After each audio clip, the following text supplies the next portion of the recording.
Hello everyone, it's Vicki here designing for Bramble Fox and I'm using the November FoxBox. I have the Cozy Days perspective and the two little mugs that come with it. And I have a photo of my nieces drinking hot chocolate and I thought it would work really well. So I'm starting off by backing my cut file here, which is a hip kit cut file I've had for a couple of months. I want to use this rusty brown for the lid, so I have to do it in two parts because it's on a stripe. I'm sure lots of you have backed cut files before, so you are aware of this process, but I just left a little bit of it in so that anyone who's new to it could see how I was doing it. So I just basically cut out the shape and stick it to the back of the cut file and then repeat the process for each part of the cut file. So there we go. So that looks like one seamless piece of that rusty brown colour, but I had to do it in two because of the stripes on the paper. Okay, so I just cut that out and again just stick that to the back. So I'll just show you a bit more before I skip through. I pull out an old Pocket Life card in a pink colour to put onto the back of one of these roses here. And I draw around it and then I cut it out and stick it onto the back. I had some trouble because I didn't keep a note of which was up and which was down, and so it took me a little while to line it back up again, but I did eventually get there. I just cut through that bit because yeah, it was just painful watching me twist it and turn it and try to figure out the right direction for it.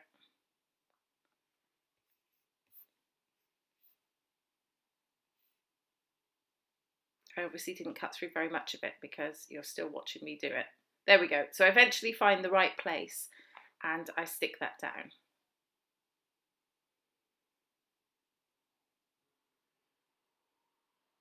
Okay, so I also back the other flowers with some papers and also the leaves, and I use the dark turquoise section of that piece of paper for the leaves. So there you go, and I back the actual cup with a section of the paper so it's stripy. So I like how that looks. So now I pull out some Pink Fresh Studio Days of Splendor ephemera to put around it. It's the perfect colours to go with a fall layout. And there's a little bit of sort of lilac-y purpley colour in there to pull in the purple from the Cozy Days.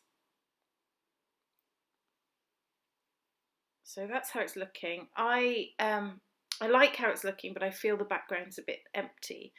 And at this point, I'm sort of wondering whether I'm going to put some mixed media on the background or do something else.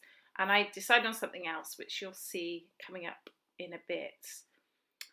But I'm just pulling out bits and pieces of ephemera to see what I might use as well. So I pick up this piece that says Everyday Magic and I cut out every day to add there on the cup, and I save the magic for later. Okay, so I'm just looking at all my bits and pieces from that Pink Fresh collection, which is perfect for a title that says Cozy Days.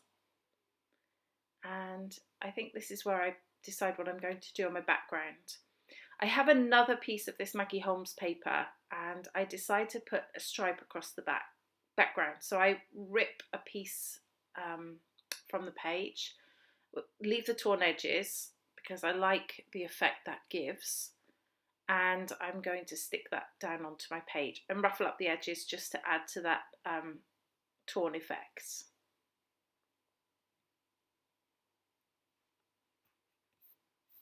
Okay, so now I'm going to reassemble all the bits and pieces that I had.